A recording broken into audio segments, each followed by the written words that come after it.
तो आइए, good evening students.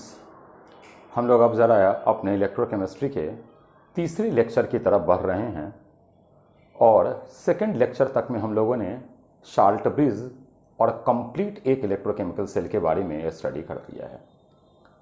अब जो हम लोग का ये थर्ड लेक्चर है, ये उस इलेक्ट्रोकेमिकल सेल के एप्लीकेशंस को थोड़ा सा आगे बढ़ाता है।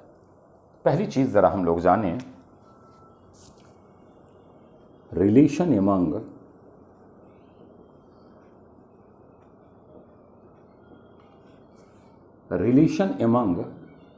delgy and delhi।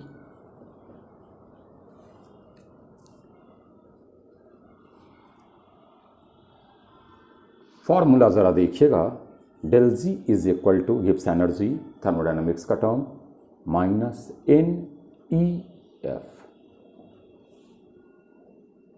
डेल्जी क्या है तो गिब्स एनर्जी,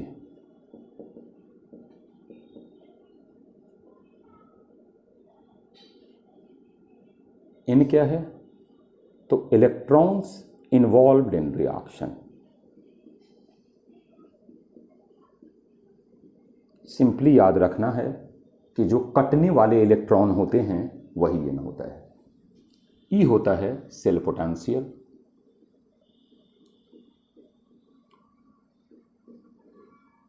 और F होता है फराडे।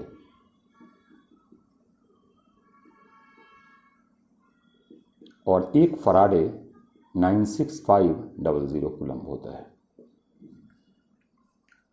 पहले तो ज़रा इसे समझा जाए।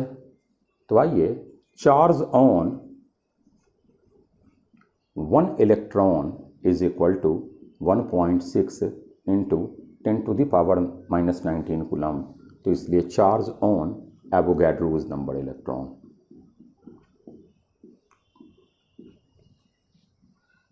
इज इक्वल टू हम लोग का आ जाएगा 1.6 इंटू 10⁻⁻19। इसे इन्हें बोलते थे। इसे जब आप मल्टीप्लाई करते हो तो यही अप्रॉक्स होता है 96500 कूलम्ब। इसी को बोलते हैं एक फराडे। अब एवोगैड्रोज नंबर एक मूल होता है, तो याद रखिएगा कि चार्ज ऑन 1 मूल electron is equal to 96500 coulomb. इसी को बोलते हैं एक फराडे। क्लियर है? यहां तक की बातें समझ में आ गई होंगी। बढ़ा जाए आगे। अब जरा इससे आगे हम लोग बढ़ते हैं। तो कहता है हमारा एक ऑक्सीडेशन हाफ सेल था और एक रिडक्शन हाफ सेल था, तभी सेल पोटेंशियल आया है हमारा। Cell potential, if both compartments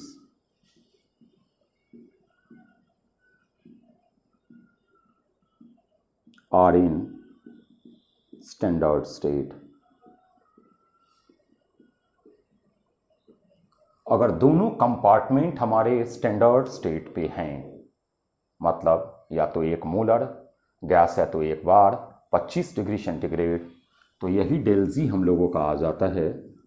डेल्जी not is equal to -NE0F। ये हमारा होगा स्टैंडर्ड सेल पोटेंशियल।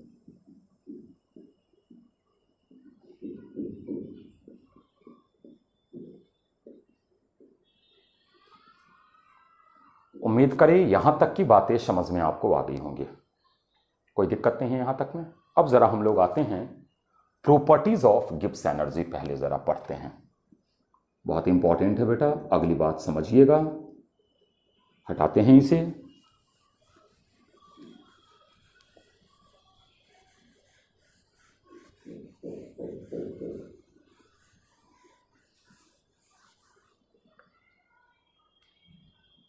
तो हम लोग आते हैं properties of डेल्जी।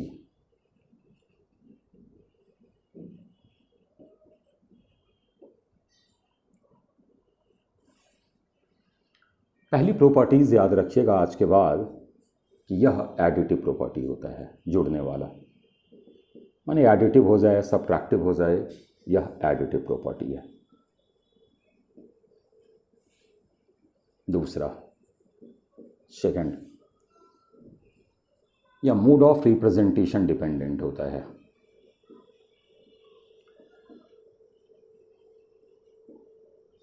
Mode of representation dependent factor है। वैसे भी थर्मोडायनेमिकल क्वांटिटी है तो मोड पर तो डिपेंड करेगा। जैसे हम लिख लिए, मान लीजिए हम लिख रहे हैं एक्स सॉलिड कन्वर्ट हो रहा है X3 प्लस, मान लीजिए एक्वस प्लस 3 इलेक्ट्रॉन। इसका जो ई नोट है वो मान लीजिए हम लोगों का ए वोल्ट है। तो बोलता है कि अगर इसे उल्टा करोगे, ई नॉट में, सॉरी गिब्स की बात कर रहे हैं ना, अगर इसका del G not is equal to minus a volt है, अगर इक्वेशन को आपने उल्टा कर लिया है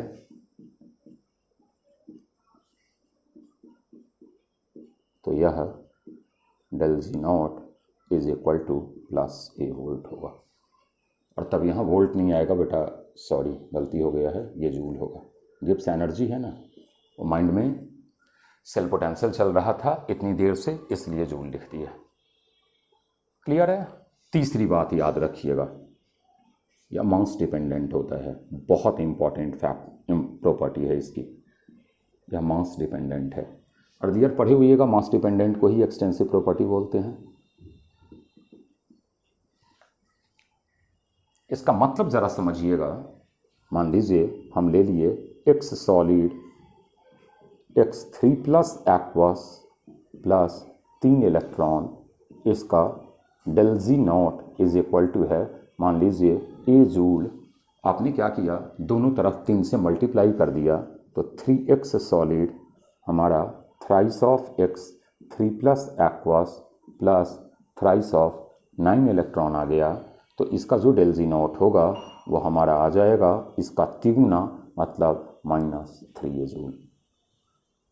थर्मोडायनेमिकल क्वांटिटी में आप जितने से मल्टीप्लाई करो या डिवाइड करो, वो साथ में जो आपका मैग्नीट्यूड होता है वो भी मल्टीप्लाइड या डिवाइड होता है। पढ़े हुए हैं अर्लियर, बढ़ा जाए यहाँ तक में तो कोई दिक्कत नहीं है। चलिए जरा हम लोग अब प्रॉपर्टी ऑफ ई भी पढ़ लेते हैं, फिर एक दो सवाल देखते हैं।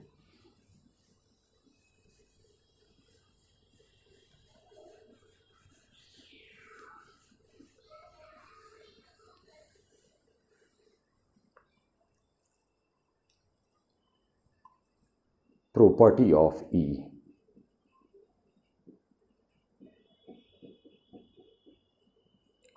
आप ई बोल लो, ई नोट बोल लो, पीछे जी बोल लो, जी नोट बोल लो, वही बात है। स्टैंडर्ड स्टेट हो गया तो वो हमारा ई नोट हो गया, स्टैंडर्ड स्टेट नहीं है तो वो हमारा ई हो गया। पहली चीज, यह एडिटिव नहीं होता या सब्ट्रैक्टिव नहीं होता। अब हम अगली क्लास में आपको बताएंगे कि अगर ये एडिटिव नहीं है तो सर आप ये कैसे लिखते थे, E not of cell is equal to E not oxidation potential anode का plus E not reduction potential cathode का। सर आप तो यहाँ बता रहे हो कि ये एडिटिव नहीं है, लेकिन ये फॉर्मूला वैलिड कैसे होता है? तो ये हम अगली क्लास में प्रूफ करेंगे कि भाई ये कैसे हमारा वैलिड है। दूसरा, मूड ऑफ रिप्रेजेंटेशन, ये भी डिपेंडेंट होता है। मूड ऑफ रिप्रेजेंटेशन पर ये भी डिपेंड करता है। और तीसरा यह मास डिपेंडेंट नहीं होता।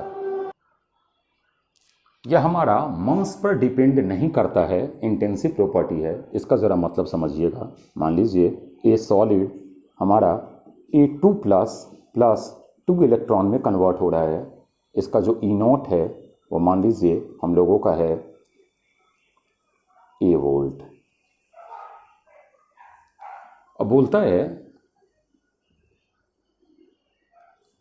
पहले ज़रा मूड ऑफ रिप्रेजेंटेशन देख ले। पहले इसका एग्जांपल देख लेते हैं। बच्चे ने बोला कि सर अगर उल्टा कर दोगे A2 plus 2 electron give sir ए सॉलिड, तो हम बोलेंगे कि अब इसका जो ई नॉट होगा वो हमारा -A वोल्ट हो जाएगा। ये तो आ गया मोड ऑफ रिप्रेजेंटेशन पर। अब बच्चे ने बोला कि सर मास इंडिपेंडेंट का आप एक एग्जाम्पल दीजिएगा। तो हम एक काम करते हैं, इस सेकंड एग्जाम्पल को यहाँ जो लिखे हैं इसको हटाते हैं। मान लीजिए हमने इस इक्वेशन को 2 से मल्टीप्लाई कर दिया, twice of a solid give twice of a 2 plus plus 4 electron. Del G change होगा लेकिन इसका जो ई नॉट होगा वो हमारा ए का ये वोल्ट ही रहेगा। मतलब ये क्वांटिटी डिपेंडेंट नहीं होता। आइए ज़रा इन चीज़ों को समझें। 2 एग्जाम्पल ले लेते हैं, 2 या 3 एग्जाम्पल, पूरी बात समझ में आ जाएगी। हटाया जाए, चलिए।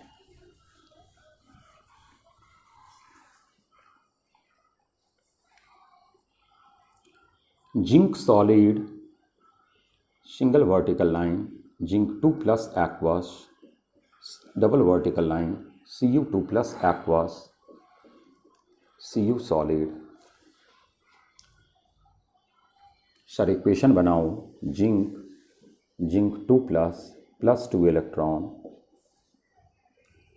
Copper 2 plus 2 electron give copper, zinc plus Cu2 plus give Zn2 plus copper. Sir आपने इन कहा था, कटने वाला इलेक्ट्रॉन n बराबर 2 है। सर इसका ई नॉट अर्लियर हम लोग जस्ट निकाले थे 1.10 वोल्ट। फराडे सर हमें पता है डेल जी नॉट निकालते हैं, तो डेल जी नॉट बराबर -n E not F, -2 into 1.10 into 96500। Sir ये कूलम्ब वोल्ट आया। कूलम्ब वोल्ट को ही सर जूल बोलते हैं। एक चीज़ और जानिए, अगर ई नॉट ग्रेटर देन 0 आ रहा हो तो शेल स्पॉन्टेनियसली वर्क करता है, या अगर del G naught less than 0 आ जाए तब भी सेल स्पॉन्टेनियसली वर्क करेगा। स्पॉन्टेनियसली का मतलब होता है बेटा कि जिंक कॉपर 2 प्लस को रिड्यूस्ड कर पाने में अव्वल है। ठीक है, कोई दिक्कत नहीं है। अब जो ये आपको आया ना, यही इतना केमिकल चेंज के कारण एनर्जी ऑब्टेन्ड हुआ है। Energy obtained due to chemical change.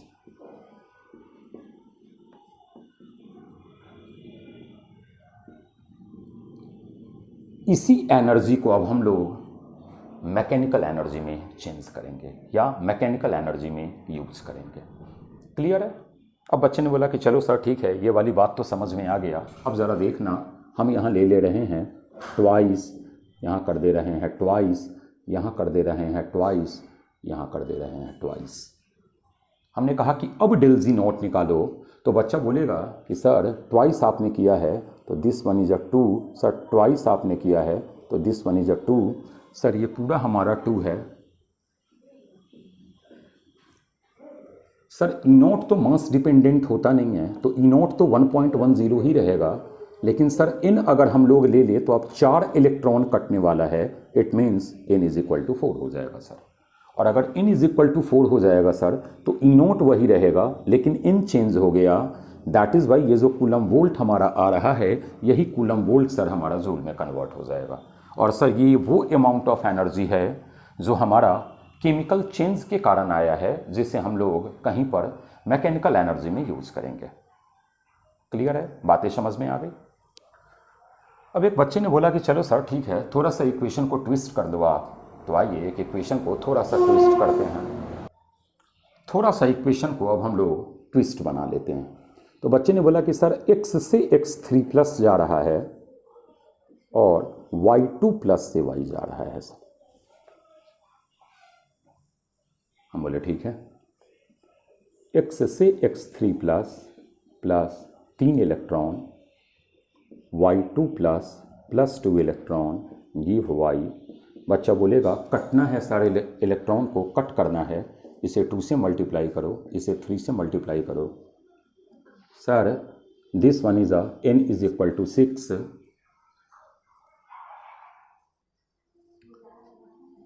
Sir n is equal to हमारा 6 आएगा क्योंकि कटने वाले इलेक्ट्रॉन 6 है। अब अगर सर हमें मान लीजिए हमको दे दिया ई नॉट x से x3 plus is equal to मान लीजिए 6 वोल्ट है, और sir E not y2 plus से y हमारा सर -2 वोल्ट है।